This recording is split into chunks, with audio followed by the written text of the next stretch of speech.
Bienvenidos al podcast de Comunidad Cristiana Bíblica Guayaquil, donde escucharás el Sermón de la Semana. Si quieres conocer más de nuestra iglesia, te invitamos a seguirnos en nuestras redes como Alianza CCBG. Oramos al Señor para que el mensaje de hoy hable directamente a tu corazón y traiga luz a tu vida.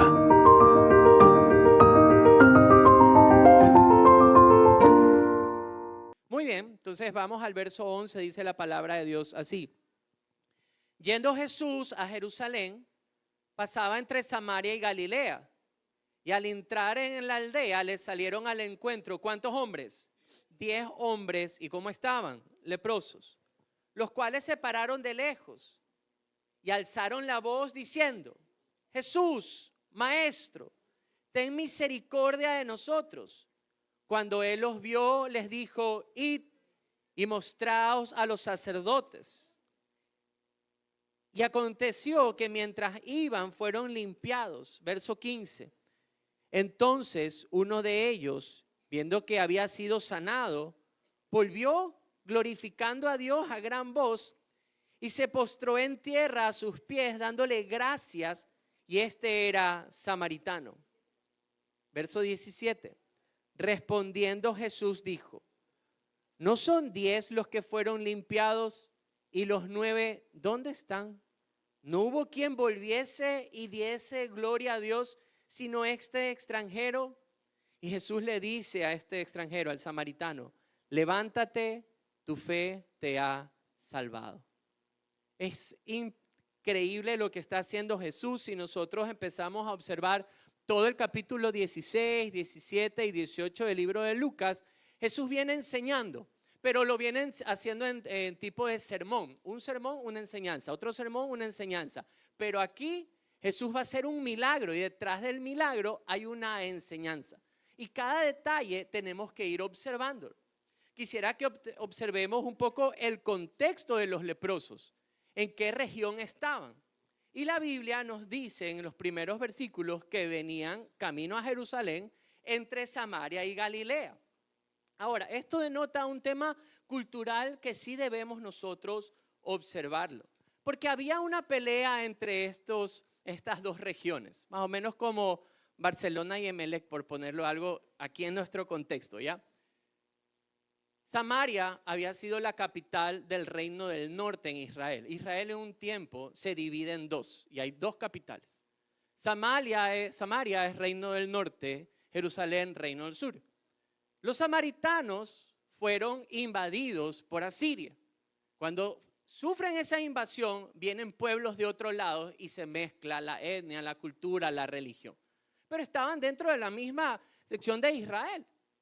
Pero ya ante los ojos de todo el resto del pueblo, los samaritanos eran impuros, no dignos, por la mezcla que había justamente en su raza. Entonces Israel evitaba de todas formas pasar por el territorio de Samaria, o los samaritanos ni siquiera querían hablarles, ni siquiera podrían compartir un vaso de agua si se encontraban con uno de ellos. Era tan marcada esta situación regional. Pero no solamente observamos esto, no solamente el texto nos dice de qué región era, sino que tenían una enfermedad. ¿Quién me hace memoria qué enfermedad tenían? Habían leprosos. Ahora, la lepra en la época eran unas manchas que tenían sobre el cuerpo, llagas o escamas en la cabeza.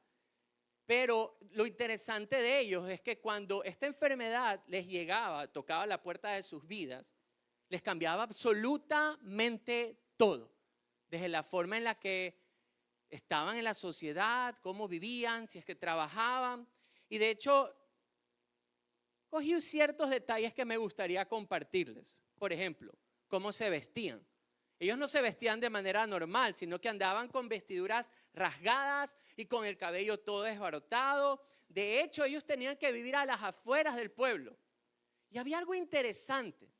Como ellos sufrían esta enfermedad y eran considerados impuros, tenían que gritar: impuro, impuro, para que nadie se les pueda acercar. Esa era la forma en la que tenían. De hecho, no podían tener ningún contacto físico con nadie. Entonces, Habían consecuencias súper fuertes, porque lo perdían todo. La enfermedad que tocaba sus cuerpos hacía que perdieran su familia, perdían a su esposa, perdían el contacto con sus hijos, ya no podían ir a pelotear en el barrio, por decirlo de alguna forma, no podían ir y estar con los amigos, no podían tener una cena como la que muchos hemos tenido y vamos a tener el día de hoy una. Ya no podían trabajar, entonces ¿cómo sobrevivían? Sino mendigando. Sus vidas literalmente cambiaban, no podían tener ningún contacto social con nadie. De hecho, no podían ir al templo, no podían reunirse para adorar a Dios porque eran considerados impuros. Queridos amigos, si nosotros tomamos este resumen al observar de dónde eran y la enfermedad, literalmente ellos vivían rechazados.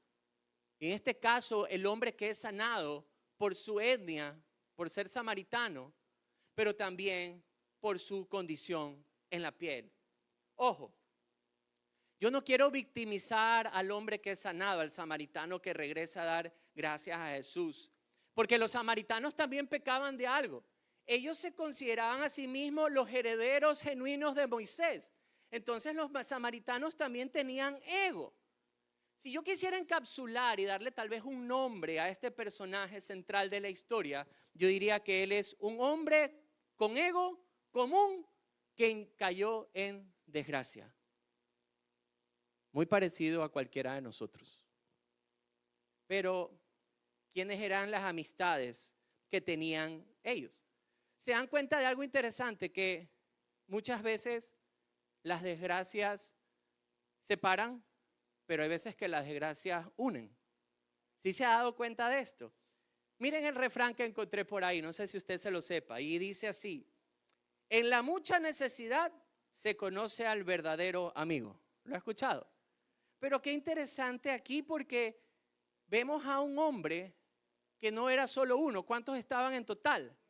10. Y mire cómo esta necesidad los unió, porque, queridos amigos, la desgracia no mide condición social.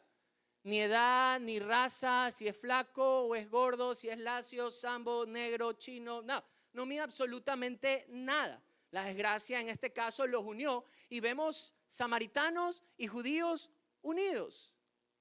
Pero yo me hice una pregunta aquí y quisiera que tal vez usted me ayude a imaginármela. ¿De qué habrán conversado estos tipos? Cuando estaban los 10 ahí reunidos con nadie más que con ellos, ¿de qué pudieron haber conversado?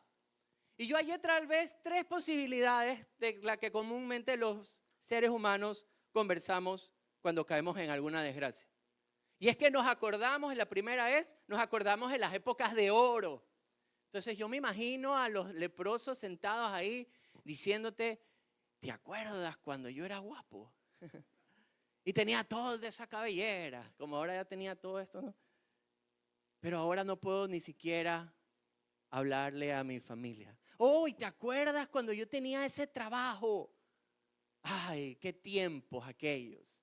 Entonces, normalmente los seres humanos cuando caen en desgracia se acuerdan de sus épocas de oro. Pero no solamente que se acuerden, aquí encontré otra. Normalmente cuando uno está en desgracia, uno planifica diciendo la frase: cuando salga de esta, haré tal cosa. Entonces yo me los imaginaba a ellos diciendo: bueno, cuando salga de esta enfermedad, si salgo de esta enfermedad, lo primero que voy a hacer es ir a pedir perdón. Voy a pedirle perdón a mi familia por cómo he actuado. Yo recuerdo años atrás, mis hijos estaban muy pequeños y mi esposa estábamos trabajando y era una época fuerte de trabajo y cayó a mi vida algo que se le llama laberintitis, que es una infección al oído medio, simplemente te quita la estabilidad. No te puedes levantar, que todo te marea y te quedas como que estuvieras literalmente borracho. No puedes hacer absolutamente nada. Yo recuerdo que esta enfermedad cayó, decía, bueno, 3 días se va a pasar, no pasó, eran 2 semanas y era como que se agravaba. Fue horrible, la verdad es que fue horrible. Pero yo recuerdo que cuando estaba en cama postrado, yo veía a mis hijos que corrían y todo eso, yo quería levantarme. Y de hecho, recuerdo tanto que decía, cuando me levante de esto, lo primero que quiero hacer es llevarme a mis hijos e irme a correr a la playa. Hasta el día de hoy no lo hago. Pero cuando le cae la desgracia, uno planifica algo y voy a hacer esto, y me imaginaba varias cosas. Voy a valorar lo que Dios me ha dado, voy a pedir perdón, voy a cambiar mi carácter. Son cosas que salen de los labios cuando caemos en alguna desgracia. Pero no solamente eso, no solamente que uno se acuerda de la época de oro, que planifica hacer algo, sino que uno se vuelve un campeón para jurar. El guayaquileño es así. No haga así por si acaso. Pero, ¿saben qué? Cuando el hombre cae en desgracia es campeón para decir, Señor, te juro que si tú me salvas de esta, de que si tú haces un milagro en mi vida, yo me consagro a ti. Yo me entrego, yo leeré la Biblia, yo predicaré el evangelio. No se me escapará absolutamente nadie, el vecino, el de al frente, el del supermercado. Uno hace tantas y tantas promesas a Dios. Entonces yo me imagino la conversación de estos 10 leprosos trayendo sus épocas de oro, planificando cosas, pero especialmente me los imagino juramentando cosas. Y es que, ¿por qué me los imagino? El Señor llegó a mi vida creo que en el 2006, si mal no recuerdo. Sí, abril del 2006. Luego de un par de años, ya con mi esposa formamos un hogar y empezamos a servir en la iglesia. Y desde ahí en adelante, por gracia y misericordia de Dios, al servir en la iglesia, uno se encuentra con muchas personas. Son tan distintos, tan diferentes, ninguna persona es igual a otra. Pero en este caminar yo sí me he encontrado con, por decirlo de alguna forma, con leprosos. Y de verdad que me he quedado consternado porque yo he escuchado literalmente frases en conversaciones que me han dicho, Javier, si Dios me devuelve el trabajo, yo me entrego por completo a la obra. Recuerdo tanto, en una ocasión un joven me dijo esto y Señor, si tú me das trabajo, yo lo entrego todo tuyo, consagrado a ti. Hasta un sueño tuve y me dijo, Javier, después de mi oración, soñé que había una camioneta al frente de la iglesia a 0 kilómetros, no estoy mintiendo, así fue el sueño, blanca, doble cabina, hermosa, y atrás había un camión inmenso, súper grande. Me dice, pero y lindísimo, y entiendo entonces que Dios me va a dar trabajo y yo voy a ser generoso, así literalmente. Me dice, pero había algo medio especial. Y yo, ¿qué? Estaba parqueado en sentido contrario. Yo, bueno, eso me huele medio raro. Le digo, serás mal conductor. Literalmente, yo no soy mucho esto de los sueños por si acaso, pero en este caso específico, Dios le dio trabajo a esa persona y lo prosperó. Y ahora entiendo por qué el carro estaba parqueado al revés. Pues literalmente Dios lo prosperó y ya no lo encuentro. Ese fue hace mucho, más de 15 años atrás. Yo he escuchado frases decir, si Dios, literalmente así fue, me da esposa, yo serviré con mi esposa. Y en esos casos me ha dado dolor porque Dios le ha dado esposa. Y en un caso en 6 meses rompieron el matrimonio. Es tan duro observar esto. En cierta ocasión escuché, si Dios me regresa a mi hogar. En hombres he escuchado decir, yo seré la cabeza de mi hogar, yo seré el sacerdote, yo predicaré en mi casa. Y en el caso de la mujer, yo he escuchado, yo seré la ayuda idónea. Son ejemplos reales, ejemplos cotidianos, de que se escuchan cuando el hombre cae en desgracia. Y estos 10 leprosos estaban en desgracia, estaba este grupo de 10 tal vez hablando este tipo de cosas. Pero llega algo increíble. ¿Quién pasó por frente de ellos? Jesús. Jesús pasó por la vida de estos leprosos. ¿Y cuál fue la petición de los leprosos? La petición de los leprosos fue, maestro, ten misericordia de nosotros, el clan de los leprosos, todos unidos. No es que pidieron, Señor, sálvame a mí, no, en unidad se lo pidieron. Señor, ten misericordia de nosotros. Para esto la fama de Jesús ya había llegado, ya se habían visto cosas. De hecho, el mismo Lucas en el capítulo número 5, Jesús tiene esta forma de romper esquemas. De hecho, en el capítulo 5 de Lucas, versos de 12 al 16, hay un leproso que asimismo le pide a Jesús que le sane. Y saben, la pregunta es interesante. Dice, si quieres, le dice el leproso, límpiame. Y Jesús le dice, sí quiero. Lo toca y queda literalmente sanado.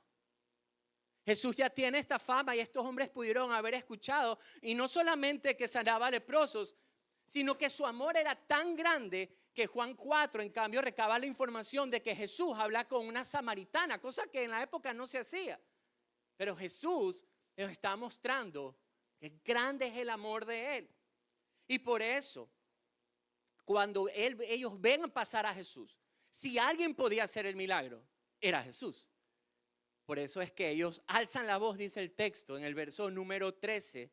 Alzan su voz diciendo, Jesús, Maestro, ten misericordia de nosotros. Y qué increíble las palabras de Jesús en el verso 14. Cuando Jesús los mira, les dice inmediatamente, vayan y muéstrenselo a los sacerdotes. Y aconteció que mientras iban, fueron limpiados. Lo increíble de esto, lo cultural, es que el leproso, para ser declarado sano, no tenía que ir al doctor, sino al sacerdote. El sacerdote decía si estaba sanado o no. Entonces lo que Jesús estaba diciendo es, ya vayan donde el sacerdote. Ellos tenían que darlo por sentado. ¿Y qué hicieron ellos? Le creyeron, actuaron en fe, en obediencia, y caminando empezaron a ser sanados. ¡Qué increíble! Es espectacular observar esto aquí. Pero se torna un poco triste el asunto. Porque, ¿qué pasó? Se miran que son limpiados, pero ¿cuántos regresan? Solo uno. Y este punto de la historia es increíble porque yo me lo imagino a este hombre recargado, porque si tenía que ser barajado, era él, por samaritano y por leproso. Pero este hombre obedece a la palabra de Jesús, va caminando hacia el sacerdote y se mira limpio.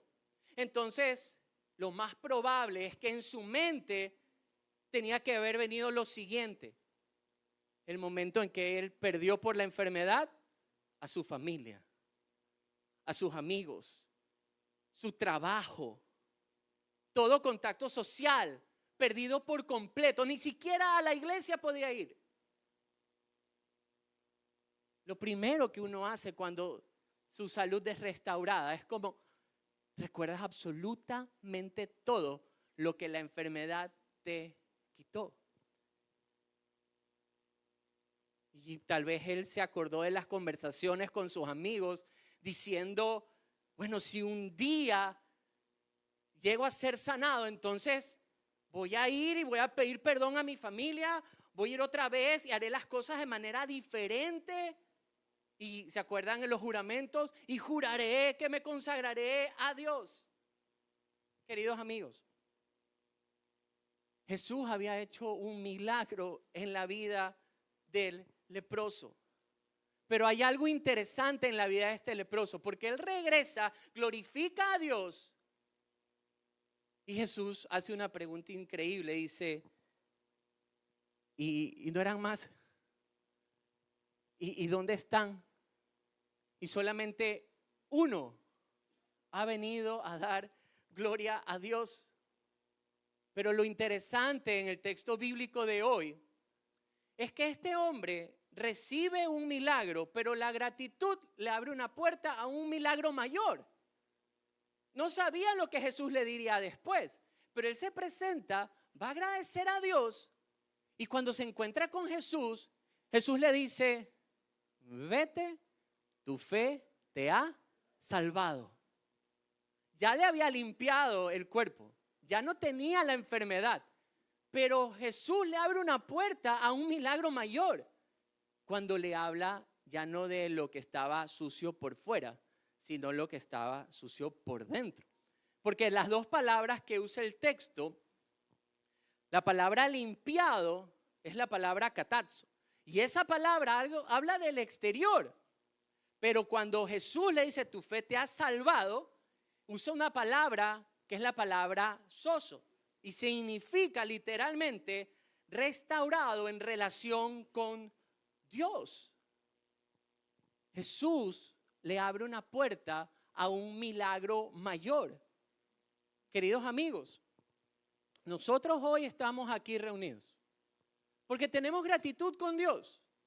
Si yo le diría, álceme la mano, ¿quién tiene gratitud con Dios? A ver, ¿quién me levantaría la mano? A ver, todos. Unos cuantos no han levantado, entonces, pero no hay problema. Pero la mayoría agradeceríamos a Dios y las preguntas serían, ¿por qué le da gracias a Dios este año? Y me dirían, Javier, por el trabajo, por el sustento, por la salud, otros dirían por la provisión, otros dirían por la familia, otros dirían por el fútbol, otros dirían porque Dios me ha respondido una oración, otros me dirían por la restauración familiar. Pero queridos amigos, Lucas capítulo 17 está apuntando a un milagro mayor. Lucas ha puesto esto de manera específica, con un motivo, a propósito. Viene enseñando capítulos anteriores sobre la mayordomía, luego empezó a enseñar sobre las ofensas, luego sobre el futuro, pero él pone en medio de esto una enseñanza súper fuerte a través de la gratitud. Porque queridos amigos, Cristo Jesús abre un camino a un milagro mayor por medio de la gratitud. Hubo algo especial en el leproso. Su piel estaba sucia y Jesús le hizo el milagro de limpiarla. Pero había un problema mayor en el leproso. Su corazón estaba más sucio que su cuerpo. Y ese reflejo del leproso es el mismo reflejo suyo y mío. La lepra lo había alejado a este hombre de la familia, del trabajo, de las amistades, tal vez de sueños y anhelos. Pero el pecado de este samaritano leproso lo había alejado de su comunión con Dios. Queridos amigos, la frase que Jesús les dice, vete, tu fe te ha salvado, significa no solamente tu cuerpo queda limpio, sino que tu alma queda perdonada. Y este hombre ya podía vivir en paz. ¿Por qué? Porque su cuerpo estaba limpio. Pero este hombre podría morir en paz porque había sido perdonado. Porque Dios había hecho un milagro mayor. Pero no así los 9. Se dieron cuenta que los 9, en cambio, simplemente no regresaron. La gratitud, querida familia, abre una puerta a un milagro mayor. Y estos leprosos no lo pudieron disfrutar. Y cuando yo me puse a pensar el día de hoy, justamente el día de hoy, sobre este tema, yo no quisiera que podamos vivir agradecidos solamente, o mejor dicho, como los 9 leprosos que reciben el milagro y quieres vivir tranquilo. Sino más bien que meditemos que el hecho de venir y dar gracias a Dios va a abrir una puerta a un milagro mucho mayor. El mal de la ingratitud, queridos amigos, suena de esta forma. Te acercas a Jesús por necesidad, Jesús te responde, pero nunca más regresas. No conoces más de Él, no creces, no sabes un poco más de Él. Y es en ese momento, en el momento que has recibido un milagro externo, pero no el milagro mayor, es que pierdes lo más hermoso que el ser humano puede tener. Queridos amigos, y es tu comunión con Dios. Es la eternidad con Él. Es de saber que tu vida aquí en la tierra pueden vivir situaciones con altos y bajos, pero que tu eternidad está segura porque el milagro mayor lo has podido descubrir porque has sabido ser grato en las cosas pequeñas. Yo quisiera el día de hoy hablar al corazón de todos los que estamos aquí, porque quisiera que sea nuestra meditación en la gratitud con Dios mucho mayor a que si hemos recibido un bien, un trabajo, salud, el hogar. Todo eso hay que dar gracias a Dios. Pero si realmente nos acercamos como este hombre, con gratitud de haber recibido estas cosas pequeñas, saber que el Dios que sanó algo pequeño en la vida de ese hombre pudo haberle dado algo más grande. Esa es la meditación que yo quisiera que hoy usted lleve a su hogar. ¿Cómo está su relación con Dios en este 2025? ¿Has podido conocer más de Jesús? ¿Has podido crecer o has podido imitar un poco más de su amor, de su misericordia y de su perdón? Podrían decir los que están allá afuera, tu propia familia, tus padres, tus hermanos, los que te rodean en el trabajo, y decir, literalmente Jesús está en tu vida y se nota. Hay algo que Dios ya ha transformado en tu ser y se siente. Queridos amigos, este leproso a través del agradecimiento experimentó un milagro mayor y es el milagro de la salvación. Hoy yo quisiera que terminemos nuestro culto. Yo les prometí a los que hemos estado organizando que no va a ser extenso, va a ser un mensaje corto, pero que Dios guíe nuestra vida a meditar eso. La gratitud siempre nos va a llevar a un milagro mayor, al milagro de la salvación. Amén. Muy bien. Gracias por escuchar el podcast de Comunidad Cristiana Bíblica Guayaquil. Apreciamos que te hayas dado el tiempo de escuchar este mensaje. Te invitamos a suscribirte a nuestro podcast para que seas parte de esta hermosa comunidad. Que el Señor te bendiga.